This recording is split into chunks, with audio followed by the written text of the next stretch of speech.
हम 61 पे रुके थे, 61 हो गया था।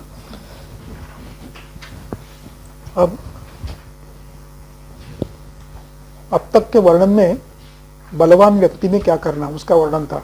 बलवान दोष, बलवान व्यक्ति। अब दुर्बल व्यक्ति और बलवान दोष क्या करना उसका वर्णन अब यहाँ कर रहे हैं। पढ़। बलमांस परीक्षीणम शोक भाराध्वकर्षितम ज्वलनादित्य संतप्तम अन्यैः वाक्क्षीणम आमयैः गर्भिणी स्थविरं बालं वृक्षाल्पप्रमिताशिनम् अवम्यं हविरेच्यं वा यं पश्येत् रक्तपित्तिनम्। यम पश्येत रक्तपित्तिनम। यम ये रक्तपित्तिनम का विशेषण है।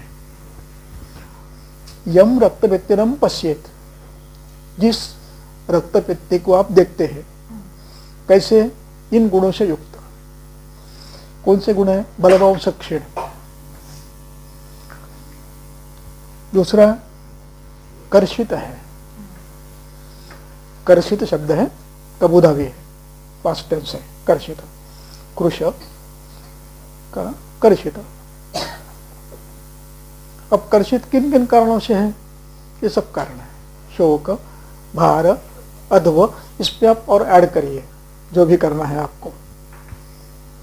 तो कर्षितम, क्षीणम, कर्षितम।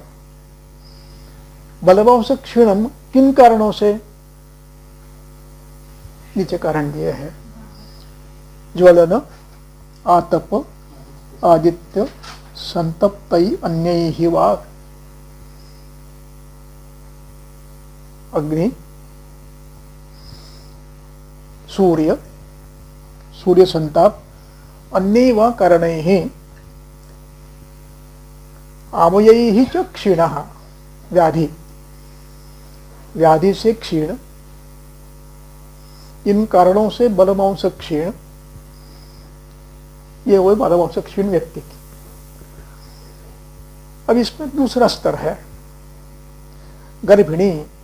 गर्भिणी बलवांश क्षीण नहीं है, लेकिन उसको यदि शोधन करोगे आप, परिणाम मारक पर होगा। इसलिए नहीं करना है। स्थविरम, क्षीण होते हैं। स्थविर यानी वृद्ध।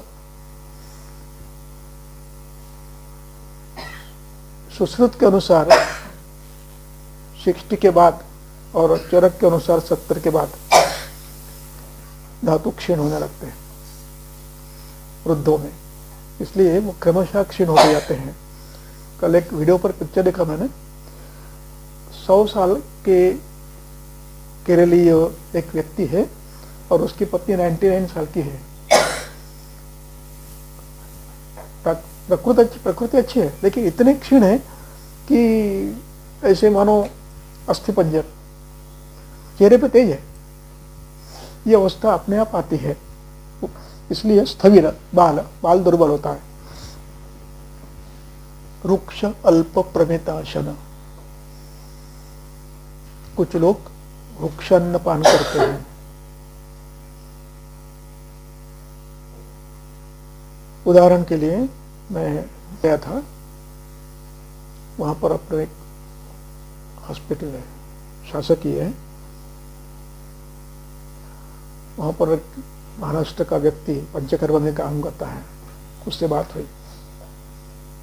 उसने कहा कि यहाँ प्रॉब्लम इतना बड़ा है, सुविधा है, संपत्ति है, साधन है, किंतु यहाँ के लोग इतने हेल्थ केयर करते हैं कि स्नेह बिल्कुल नहीं खाते। जो हाईली एजुकेटेड है, अवेयर है, इनमें क्रूरोकुष्ठ ये सबसे बड़ा हेतु है। तो हर एक को वस्तु देनी ही पड़ती है। रुक्ष भोजन करने वाले। अल्प भोजन ये भिन्न अवस्था है, जिनको मिलता नहीं है अल्प भोजन। वृक्षाल्प प्रमिताशन, कुछ लोग जानबूझकर प्रमित खाते हैं। नहीं, थोड़ा बस। इन सब को बलक्षय होता है और इनमें आपको विचार करना है। इसके बाद अवम्य और अविरेच्य। अवम्य और अविरेच्य में अनेक घट आते हैं। कुछ व्याधिग्रस्त होते हैं जिन व्याधियों में वमन नहीं दिया जाता है। कुछ व्याधि ऐसी होती है जिसमें विरेचन नहीं जाता है, नहीं दिया जाता है, मुक्तनाम वगैरह। ऐसे अवाम्य और अविरेच्य, कभी व्याधि से कभी शारीरिक विकृति के कारण जो अवाम्य और अविरेच्य होते हैं इनको भी देते समय यम, ऐसे रक्तपित्ती जब आप देखते हो, यम बलमांस क्षीणम, यम शोकभाराध्वकर्षितम, यम ज्वलन आदित्य संतापैः अन्यैवा क्षीणम, यम क्षीणम आमयैः गर्भिणीं स्थविरम बालम रुक्षाल्प प्रभिताशनम, शिनम है, शनम नहीं है, शिनम यानी करने वाला। अवाम्यम अविरेच्यम यम पश्येत, सबकी द्वितीय एक वचन है, कर्म है सभी। इनको जब आप देखते हो तो विरेचन शोधन करना कि नहीं। अब इसके बाद और एक शब्द है शोषेण सानुबंधम च, जिनको शोष नाम का व्याधि है, राजक्ष्मा नहीं है, शोष। शोष और राजक्ष्मा भिन्न है। तो इन शोष जिनमें शोष है उनमें भी नहीं देना चाहिए। शोष सानुबंधम व तस्य संशमनि क्रिया, तस्य षष्ठी है। यम पश्येत, यम क्षीणम पश्येत तस्य चिकित्सा संशमनी, उसको चिकित्सा शमन चिकित्सा आपको करनी है। कैसी करनी है अब आगे कल्प देते हैं, पढ़ो। रक्तपित्तस्य परम साध प्रवक्ष्यते, पटरूषक मृद्विका प्रत्याक्वाथः सहस्रकरः मधुमिश्रः श्वासकाश रक्तपित्त निवर्धनः। अटरूषक, अटरूषक की टीका है क्या, या पता है आपको? अटरूषक वासा, अटरूषक मृद्विका, शीत मधुर है, जीवनीय है। मृद्विका पथ्याक्वाथ, देखिए यहाँ विशेषता है रक्तपित्त में, क्वाथ सशर्कर बताते हैं। पीछे भी एक बार आपने देखा है कि प्रभूत शर्कर ऐसा मंत्र देना है। मंत्र यहाँ पर वर्णन तर्पण का किया है, वहां पर शर्कर प्लुत दिया है। तो शर्करम मधु मिश्रम, शर्करा भी डालनी है, मधु भी डालनी है, मधु कषाय है। अब ये कल्प जो बताया है, ये कल्प रक्तपित्त अध्याय में बताया है और रक्तपित्त की चिकित्सा में बता रहे हैं। लेकिन उसमें एक शब्द लगाते हैं पीछे, श्वास काश रक्तपित्त। इस रक्तपित्त में श्वास भी है, काश भी है, उत्तम, ये कल्प उत्तम है। श्वास और काश रक्तपित्त के उपद्रव हैं, बलवान उपद्रव हैं, तो उनमें भी आप इसका प्रयोग कर सकते हो। रक्तपित्त में भी कर सकते हो, लेकिन रक्तपित्त के साथ यदि काश और श्वास है तो आप इन वो कल्पों का प्रयोग करेंगे। पथ्या मृद्विका अटरोषक, वो भी सशर कर देना है, मधुमिश्र देना है। अगला पढ़ो। अटरोषक निर्युहे प्रियंगुम मृत्तिकांजने विलीयरुद्रम क्षुद्रम च रक्तपित्तहरम तुल्यम्। उसी का कल्प दूसरा। अब यहां निर्व्यूह करना है, क्वाथ बनाना है अटरोषका, और उसमें प्रियंगु मृत्तिका और अंजन प्रियंगु, मृत्तिका और अंजन, ये 3 द्रव्य उसमें डाल रहे हैं। मृत्तिका के विषय में, मृत्तिका कौन सी लेना, एक नियम है भ्रुष्ट मृत्तिका, ढेला लेना, उसको लकड़ी में तपाना, लाल करना, पानी में डुबाना और उसका प्रयोग करना, ये शुद्ध होती है और वो सबसे उचित है। दूसरा है अत्यंत पवित्र स्थान, जहां कचरा कूड़ा डाला नहीं जाता, तुलसी का वृंदावन, वहां की मृत्तिका आप ले सकते हो। तो ऐसी शुद्ध मृत्तिका आप प्रयोग करेंगे। मृत्तिका श्लक्ष्णत्वात् व्रणरोपणः, कषायत्वात् स्तंभनः, इसलिए मृत्तिका का प्रयोग, और शुष्कत्वात् द्रवशोषणः, इस प्रकार मृत्तिका का प्रयोग आप लेप पे भी कर सकते हो, अंदर भी कर सकते हो। मृत्तिका अंजने, मृत्तिका और अंजन ये दोनों एक साथ आने के कारण इसको द्विवचन किया है, वनम वने, अंजने सामासिक शब्द है, द्विगु समास। विनीय, विनीय यानी एक लेबंत है, लेकर, प्राप्त करते हुए, विनीय, वि लगा है इसलिए यह लगा है, नहीं तो नीतवा होता। ये विनीय किया है, उपसर्ग लगता है तो उसका विनीय होता है, वि लगा इसलिए नीय हुआ। विनीय यानी प्राप्त करके। विनीय, लोध्रम, क्षौद्रम, ये 4 चीजें, एक मृत्तिका, दूसरा प्रियंगु, तीसरा अंजन, चौथा लोध्र, 5वां क्षौद्र, इतना प्राप्त करते हुए क्या करना है, रक्तपित्त हरम पिबेत, इस क्वाथ में निरीह में डालकर वो पीना है। अगला पद्मकम पद्मकिंजलकम दुर्वाम वास्तुकम उत्पलम नागपुष्पम च लोत्रम च तेनैव विधिना पिबेत। तेनैव विधिना, इसको अधोरेखांकित करो, वही जो ऊपर विधि दिया है वही विधि। अटरूषक निर्वेहे मृत्तिका अंजने लोध्र क्षौद्र विनीय, इसी को पद्मक, पद्मकिंजल, दुर्गा, वास्तुक, उत्पल, नागपुष्प, लोध्र, तेनैव विधिना पिबेत, ऊपर जो विधि बताया उससे पिए। आगे प्रपौंडरिकम मधुकम मधु च अश्व शकृत्रसे यवासभृंग रजसो मूलम वागो शकृत्रसे विनीय रक्तपित्तघ्नं पेयम सा तंडुलाम्बुना। पेयम सात तंडुलाम्बुना, पेयम विद्यर्थ है, विद्यर्थ विशेषण है, धातु साधित विशेषण है, पा धातु का। पेय, पेयम, किम पेयम, तंडुलाम्बुना पेयम, तंडुल का पानी। तंडुल का पानी का अभिप्राय है कि एक बार तंडुल धो लिया है, कचरा निकाल दिया है, उसके बाद कोकर में एक पद्धति है चावल धोने की।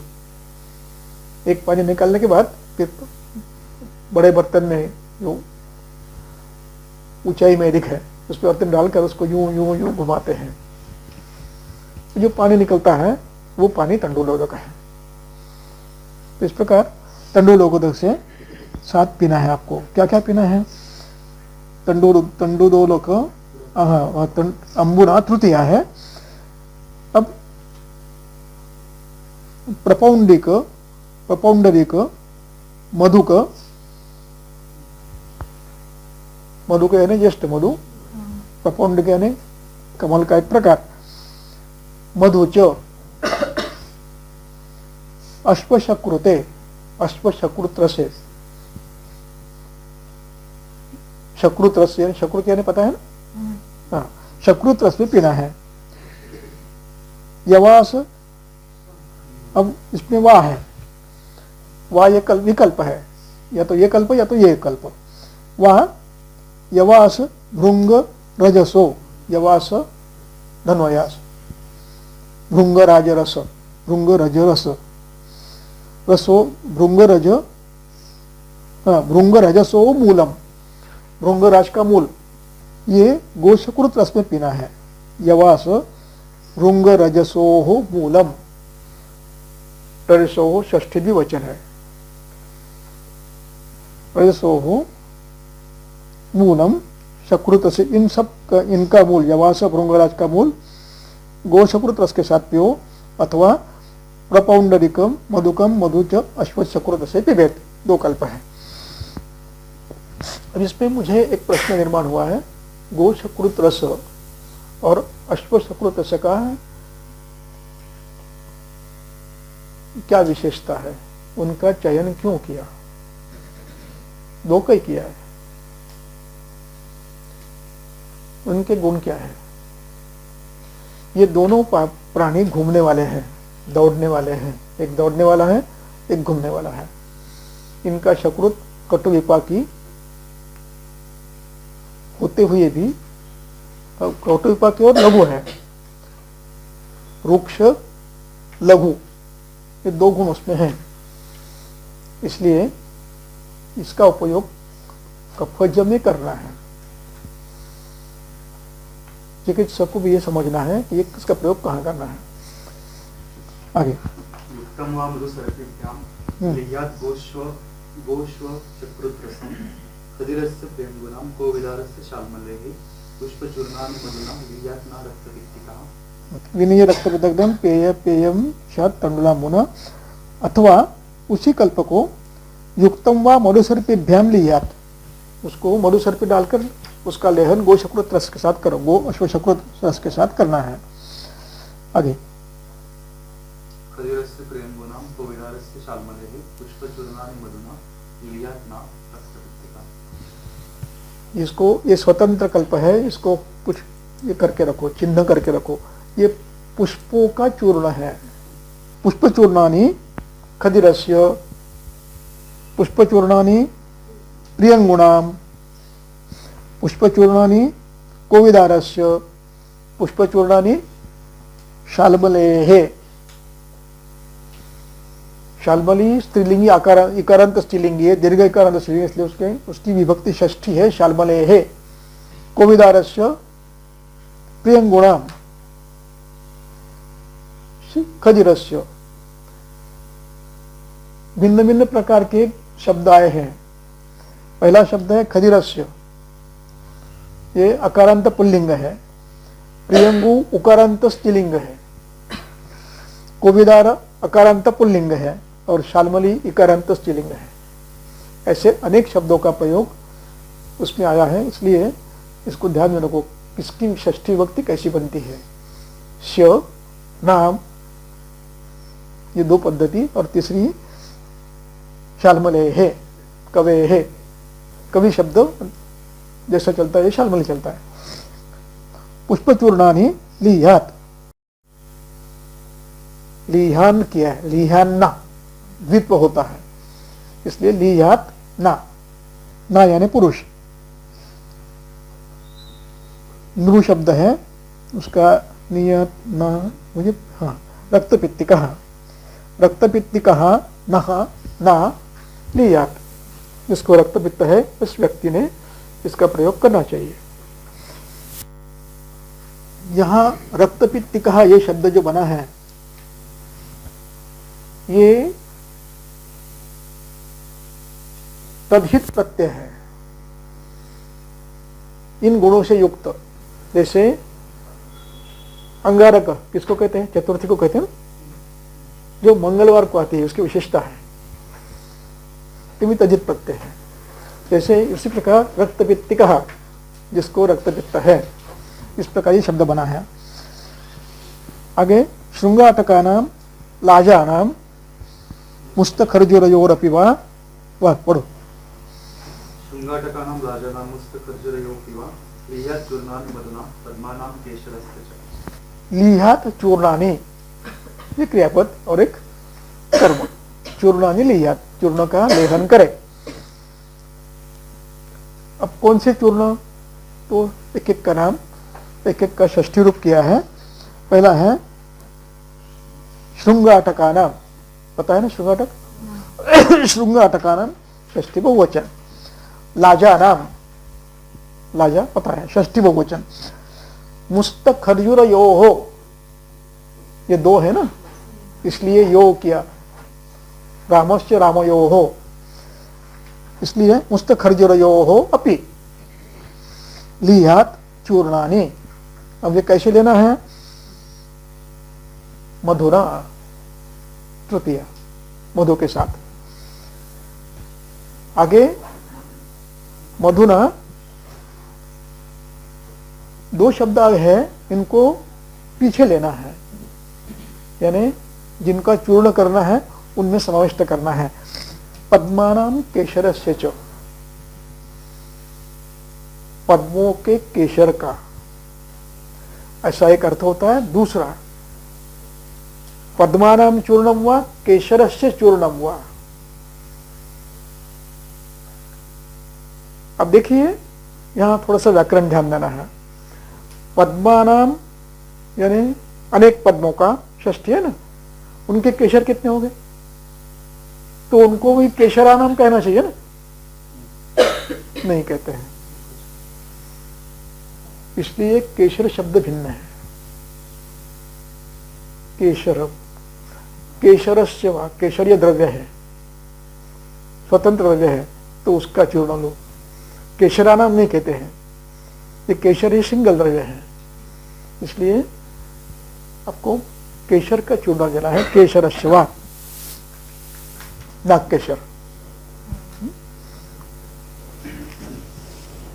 अन्वजानां तस्लुक लेयात् मधुनां मृगपक्षिणां सर्वक्षोत्रं ग्रथिते रक्ते लेयात् पारावतं शक्ति। अब यहां पर क्रियापद क्या है? लीयात्। विद्यार्थ है, इसका लेहन करना चाहिए। कहां करना चाहिए? लियात। अधिष्ठान क्या है? ग्रथिते रक्ते, ये सती सप्तमी है। ग्रथिते रक्ते सती, ग्रथिते रक्ते सती लियात। किम लियात? किसका लेहन करना है? अब उसके द्रव्यों का नाम बताइए। धन्वजानाम, एक, धन्वजानाम यानी जंगल। धन्वजानाम अश्रुक, धन्वजानाम अश्रुक लियात। धन्वजानाम अश्रुक लियात। मृगपक्षिणाम अश्रुक लियात। अब इन सबका, अब एक बच गया है। मृगपक्षिणाम, धन्वजानाम, मृगपक्षिणाम अश्रुक लियात मधुना, मधु के साथ उसका लेहन करो। ये एक कल्प हो गया। अब दूसरा कल्प, पारावतम शकृत मधुना लियात। पारावत यानी पारवा, कबूतर, उसका शकृत सक्ष उद्रम लियात। जमा करके रखने में आपत्ति नहीं है, अच्छे स्थान पे है तो जमा के रख के रख दो। अशोक, पारावत शकृत, और वो कहां पर देना है? ग्रथिते रक्ते, रक्त की गांठ बन गई है, इस अवस्था में उसका प्रयोग करना चाहिए। नहीं, कठिन है इसका, ये नहीं करना। क्या नहीं करना? न मीमांसा कथम चलो, क्योंकि एक स्वाभाविक है, ये उष्ण है, लघु है, रुक्ष है, ये तो है। ग्रंथि, ग्रंथि में क्यों देना है? हो सकता है ये क्षारीय हो। या फिर ऐसा कुछ है कि कबूतर कुछ भी खाता है वो हजम हो जाता है, पत्थर भी खाता है वो भी हजम हो जाता है। हो सकता है वो तीक्ष्ण है, अग्नि तीक्ष्ण है, इसलिए उसका पुरुष ज्यादा कटु विपाकी हो, ये संभव है। तो इनका भी कटु विपाक ज्यादा है, इसलिए देना है। कभी कभी रक्त निकलता है खांसी में, सर्दी में, तो गांठें निकलती हैं। नाक में से निकलता तो कभी गांठ निकलती है, छोटी होती है, बड़ी नहीं, बहुत संचय तक तो नहीं होता है, लेकिन गांठें निकलती है, थोड़ा सा यानी बद्ध निकलता है, शरीर में भी निकलता है, तो उसमें यह देना चाहिए आपको। इसमें स्कंद गुण ज्यादा है, ये श्लेष्मज है, श्लेष्मा के इसमें गुण में रक्त के स्कंद गुण है, स्कंदन होता है। कपलुष्ट रक्त का स्कंदन ज्यादा होता है। रक्त के इसमें आप देखोगे रक्तस्राव का वर्णन जहां पर किया है दुष्ट रक्त का, तो श्लेष्मज रक्त में स्कंदत्व आता है। तो ये स्कंदत्व ये ज्यादा, यदि प्रमाण ज्यादा है, जिसमें मॉडर्न लैंग्वेज आप बोलो तो प्लेटलेट काउंट बढ़ गई है, तो ये आ सकता है। इसलिए ये स्कंदत्व है तो पारवाचक को देना है। पढ़ो आगे। दुशील कालीयक लोत्र पद्मकं प्रियंगुका कटफल शंख वैरिकाः पृथक् पृथक् चंदन तुल्य भागिकाः सशर्करा तण्डुलदावना कृताः रक्तं सपित्तं तमकं पिपासा दाहं च पीताः शमयन्ति सद्यः। शमन चिकित्सा का प्रयोग चल रहा है। सर पारावत से बोले सांगू पक्षी प्रचुद जातीय पारावत गुना मधुर पाकी कषाय गुरु विषदो रक्तपित्त प्रशमनम स्वात्सूत्रस्थान सहित स्वादु शीता स्निग्धो बंधो वीर्यवर्धना पित्तग्नो दाहग्नश्च धपरी कुठला ग्रंथ? धन्वंतरी दिगंटू आणि गरवी शहरा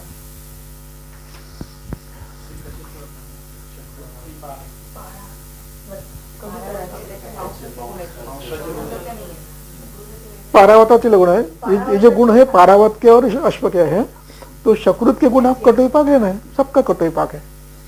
पारावत शक्रुत पारावतस्य वर्चः कंठ मार्गगे रक्तपित्ते ग्रथित रक्ते ते कॉपी पेस्ट केलं इकडलं तिकडे, चरक चिकित्सा छात कॉपी पेस्ट आहे। कर्णिका पातने लेप उपयोगी जयपूरच्या सगळ्या अंगणात पारावत असं गोळा करायचं आणि सगळ्या महालांच्या बाजूला भरपूर पारावत जयपूर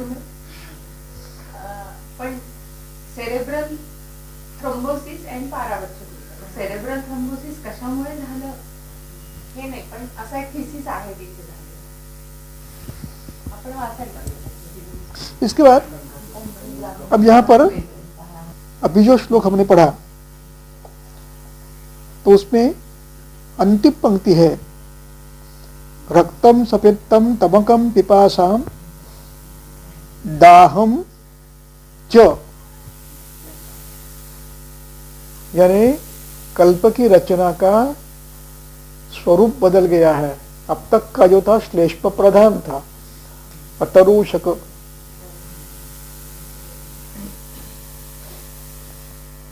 अब इसका स्वरूप और बदल गया। एक रुक्ष पित्त शमन ऐसा था, रुक्ष मधुर, अब तिक्त आ गया, तिक्त शीत आ गया है। वहां पर रुक्ष शीत आ गया, अब यहां पर अब तिक्त शीत मधुर शीत ऐसा आता है। देखिए इसलिए रक्त पित्तम रक्तम सपित्तम तमकम पिपासाम, यहां पर दाहम च, इन चारों शब्दों से यह स्पष्ट होता है कि ये कल्प पित्त शामक है। पिपासा यहां पर पैत्तिक है, वात पित्तज है पिपासा। यहां तमक शब्द आया है, इस तमक शब्द का अर्थ क्या लेना चाहिए?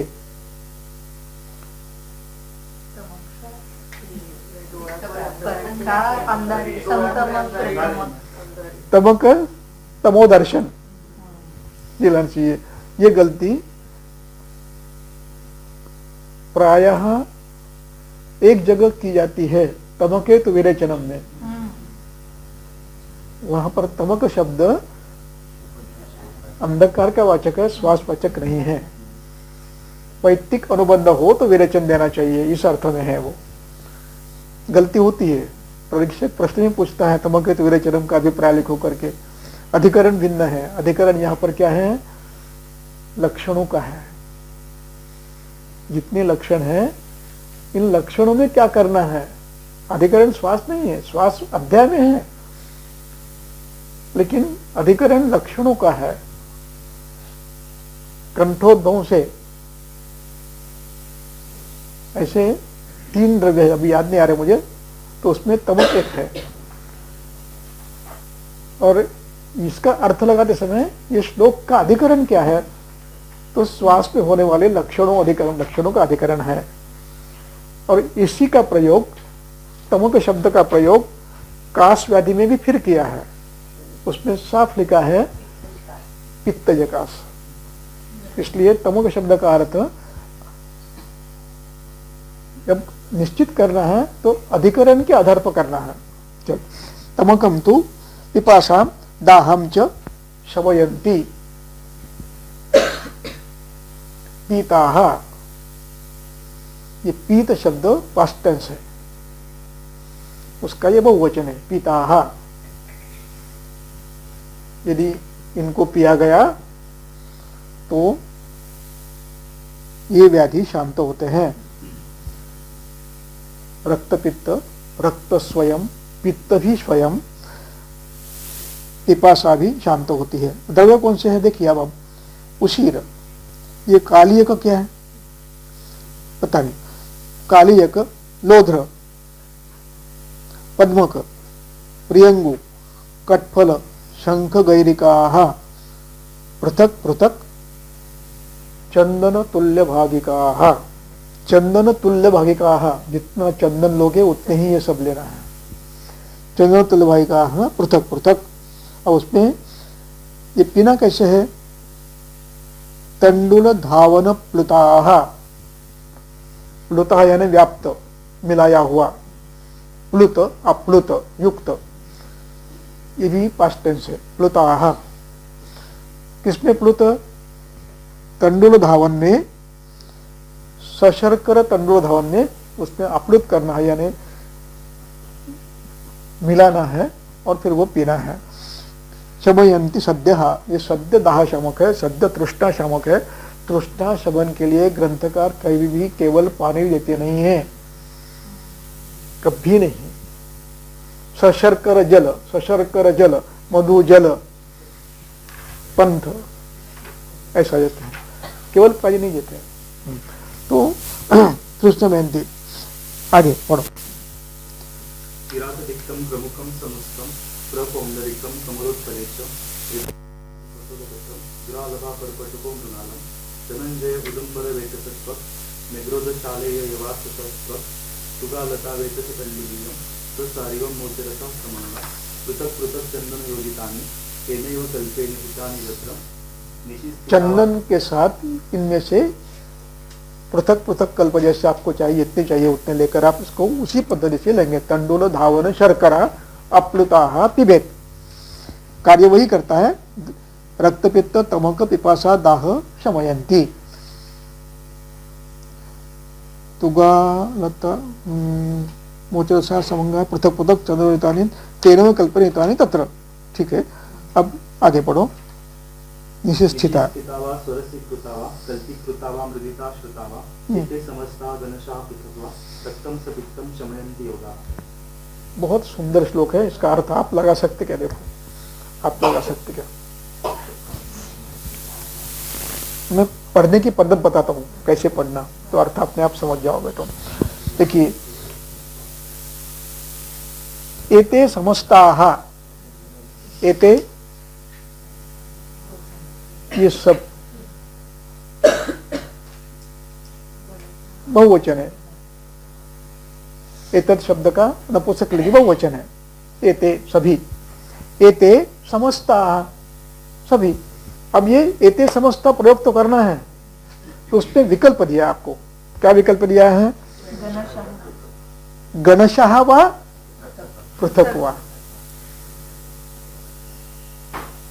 सब मिलाकर एक गण करो, उसका एक एक छोटे छोटे गण करो, अथवा एक एक लेकर चंदन के साथ मिलाते जाओ। या तो गण बनाओ, 5 का 10 का गण बनाओ, चंदन के साथ मिलाओ, अथवा 1-1 किलो जो भी आपको पसंद है, जो मिलता है उसको चंदन के साथ उपयोग में लाओ। एते समस्ता गणशः पृथक वा रक्तम सपेत्तम सदाहम सपिपासाम शमयन्ति। पर जो है वही लगाना है, अतिरेक तंत्र के आधार पर लगाना है उसको, शमयन्ति पृथक वा। अब देखिए, अब पहली पंक्ति पढ़ो, ये देने हैं, वो कैसे देना है? निशि स्थिता वा, निशि रात्रौ सप्तमी है, निशा आकारांत पुल्लिंग है, उसका निशि किया है। निशि स्थिता वा, स्थिता कबूधावी है, पास्ट टेंस है, रखा हुआ। निशि स्थिता वा, आगे क्या है? स्वरसी कृतावा, उसका स्वरस बनाया है। निशिस्थितावा यानी फंट बनाया है, फांटवा ही निशिस्थितावा, अथवा स्वरस निकाल के दो। निशिस्थितावा, स्वरसी कृतावा एक। दूसरा विकल्प क्या है? कल्की कृतावा। चौथा कल्प क्या है? मृदितावा, उनको पानी में डाल के आप यूं उसको मृदित करो, वो पानी पिलो। इतने विकल्प दिए हैं। देखिए टीका में निशिस्थिता इत्यादि ना कल्प, आगे शीत कषाय उच्यते हिम, रात में आगे पढ़ो। मृदिता इति फांटिकृता, फांटिकृता कल्क, ये चूर्ण के लिए भी आप प्रयोग कर सकते हो, जहाँ गीले द्रव्य है वहाँ कल्क देना है, जहाँ सूखे द्रव्य है चूर्ण करना है। इसके बाद की टीका जो है ना, वो आखिर तक पढ़ने लायक है, वो एक बार पढ़ लेंगे, बहुत ही बढ़िया टीका है, पढ़ो। सुश्रुते यतः सुश्रुते षड् एव कल्पाः पाठभेदात् पठ्यन्ते, क्षीरं रसः कल्कम् अथः कषायः श्रुतश्च शीतश्च तथैव पाण्डः, कल्पाः षड् एते खलु भेषजानां यथोत्तरं ते लघवः प्रतिष्ठा। ठीक है, ये चरक में ऐसा ही है, ये क्रमशः लघु है, इसका फिर से एक बार उन्हें प्रयोग किया है। आगे अन्य हेतु चूर्णमपि फाण्ट शब्देन गृह्यते इति ब्रुवते, यदा तत्र फाण्ट ग्रहणात् एव सः पाठः सुश्रुते प्रमाणं, तदा चूर्ण शब्देन च कल्पान्तरम् एव उच्यते। फांट बनाते समय आप चूर्ण का भी प्रयोग कर सकते हो और कल्क का प्रयोग कर सकते हो। इह तु फाण्टस्य श्रुतत्वात् कृष्णात्रयादि पठितः एव फाण्टः ग्राह्यः। यदुक्तं क्षुण्णस्य सलिले तृप्ते मृदितस्य उद्धृतस्य च यः रसो गृह्यते तज्ञैः स फाण्टः सम्प्रति। ये फांट की यहाँ पर व्याख्या दी है। क्षुण्णस्य तप्ते सलिले, यानी गर्म पानी में, मृदितस्य, क्षुण्ण मतलब उसको क्षुण्ण करके यानी कूट कर उसमें डालना है, गर्म पानी डालना है, और उसके बाद फिर मृदित करना है। मृदिते, और मृदित करके फिर उसको छान लेना है। उद्धृते यानी छानना। उद्धृतस्य यो रसः गृह्यते सः फाण्टः, फाण्ट की व्याख्या दी है। इति आगे तेन निर्द्रवः कल्कः एव चूर्ण शब्देन, यहाँ निर्द्रव कल्क को भी आप ले सकते हैं चूर्ण रूप में। आगे संप्रति समस्त प्रयोगम एषाम आह एते इत्यादि। ठीक है, आगे गणेशा का वर्णन किया है, वो हमने पढ़ लिया है, समझ लिया है। आगे पढ़ो। इसके बाद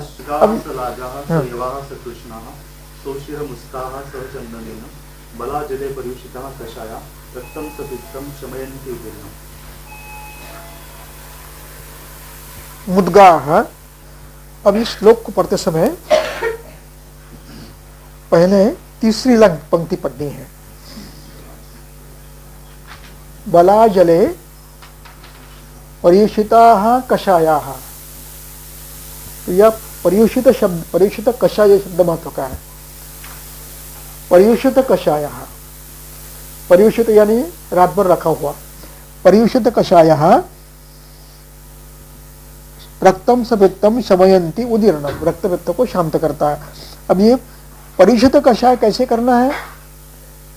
भला जले एक मुद्गाः सजलाः सलाजाः सयवाः सकृष्णाः सोशीराः चंदनेन सह वा बलाजलेन सह वा परिषिता। मुद्गाः, इसकी विभक्ति भिन्न है, बहुवचन है मुद्ग, अकारांत पुल्लिंग, रामः रामो रामाः। मुद्गाः ये प्रथमा एक वचन है, ये भिन्न है। अब आगे क्या लिखा है? सजल सलाजाः, ये मुद्ग कैसे देना है? लाजा के साथ। ये मुद्ग कैसे देना है? सयवाः, ये मुद्ग कैसे देना है? सकृष्णाः, कृष्णा यानी टिप्पणी, सकृष्णाः सउशिराः समुस्ता सहचंदनेन सह बलायाः। यानी लेना कौन है? प्रमुख कौन है? मुद्गा है, प्रमुख मुद्ग है।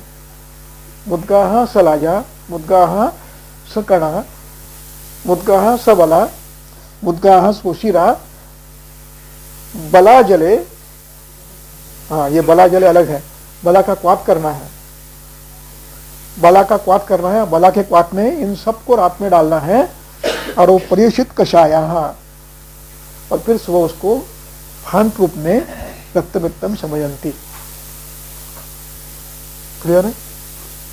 ऊपर के द्रव्य हैं, उनको बला के क्वात में रात में डुबाना है। मुद्गाः सकृष्णा, मुद्गाः सोशीरा, मुद्गाः समुस्ता, मुद्गाः सहचंदनेन, इसको तंत्रिप्ति लगाना है। पृथक वा गणशः वा, जैसा आप चाहो,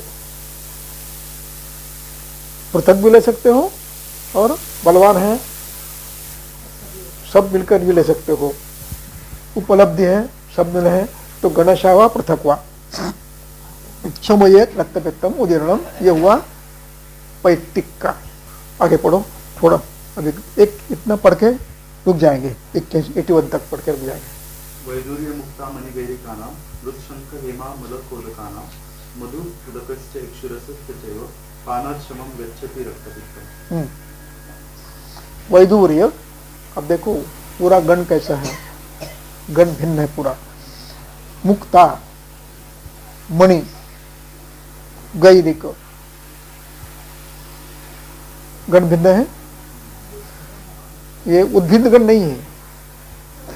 मुक्त, वैडूर्य मुक्ता मणिगैरका नाम मृत, शंख, हेम, ये गण है। इनमें से अब इन देखिए प्रयोग कैसे करना है। इसमें दूसरी पंक्ति में आखिरी शब्द है, अंतिम शब्द जो है ना, उदका नाम, इनका पानी लेना है। किन किन का? वैदूर्य, मुक्ता, मणि, गैरिक, मृत, शंख, हेम, आमलक, उदका नाम, इनका जल लेना है। और उसके साथ मधु उदक, उसके साथ इक्षुरसस्य चैव, चैव है, वा नहीं है, वा नहीं है, च है, इसलिए मधुकस्य इक्षुरसस्य चैव पानात् शमं गच्छति। ऊपर के द्रव्य, इन द्रव्यों के क्वात के साथ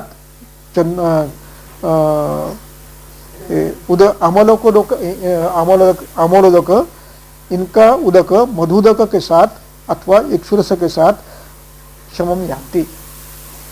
इस प्रकार इनका उदक देना। अब उदक देना है इसका अभिप्राय, ये तो हम समझ गए कि गैरिक का उदक दिया तो गैरिक आएगा, शंख का उदक में शंख का क्षार विलयशील है। ये मुक्ता, वैडूर्य और मणि ये विलयनशील है, फिर इनका प्रयोग क्यों करना है? हेम, हेम, हेम अभी सुवर्णशील, तो इनका भी प्रयोग करना है, पानी में डुबाना है।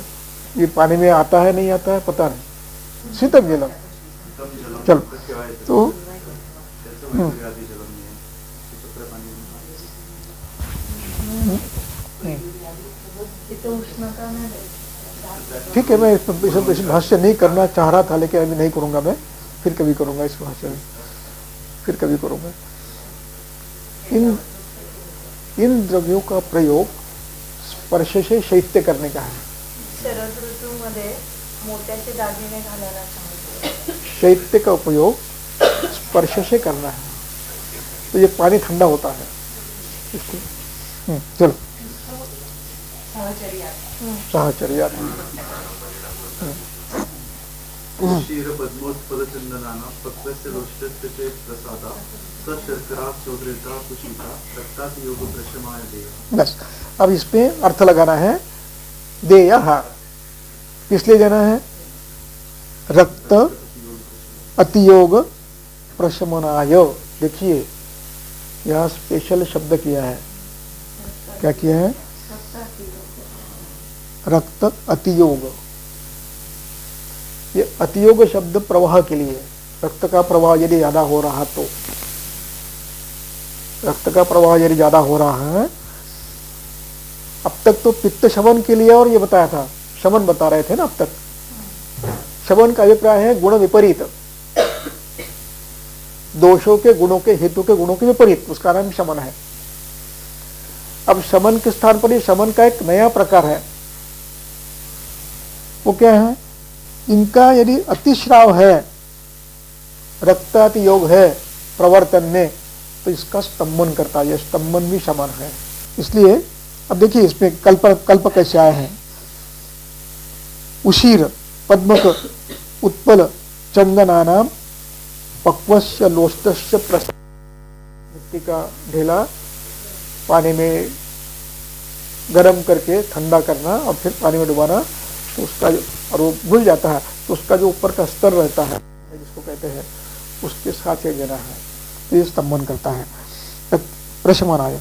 आगे प्रियंमुका चंदन लोद्र सारिवा मधुक मुस्ताभय भातकी जलम समृद्ध प्रसादम सहयष्टिकाम्बुना सशर्करम तत्व निवर्धनम क्रम। तो इसमें फिर एक बार, यहाँ क्रियापद नहीं है, क्रियापद ऊपर का देयम ये लगाना है। तो ये क्या देना है? प्रियंगु चंदन लोद्र सारिवा मधुक मुस्ता धातकी जलम। जलम शब्द महत्व का है, इनका जल देना है। यानी जल शब्द का अभिप्राय भिन्न भिन्न अर्थ होते हैं। जल शब्द का प्रयोग अधिकरण के आधार पर रखना है। क्वाथ भी होता है, जल का अर्थ हिम भी होता है, जल का अर्थ फंड भी होता है, जल का अर्थ स्वरस भी होता है। इसलिए इनका जल लेना है, यानी यहाँ हिम लेना है। तो जलम, उस पे जल लेना है, लेकिन कैसे लेना है? सह मृत प्रसादम सह, मृत प्रसादम सह यष्टिकाम्बुना सशर्करम, शर्करा, ये रक्तपित्त प्रशमन है। अब इसके बाद यहाँ का पैक्तिक वर्णन समाप्त हुआ। पैक्तिक शमन, पैक्तिक स्तंभन यहाँ समाप्त हुआ। शमन में दोनों आए हैं इसमें किंचित स्तंभन है, बड़ा स्तंभन नहीं दिया है, किंचित दिया है। तो इसके बाद आता है लेशपज, वो कल देखेंगे।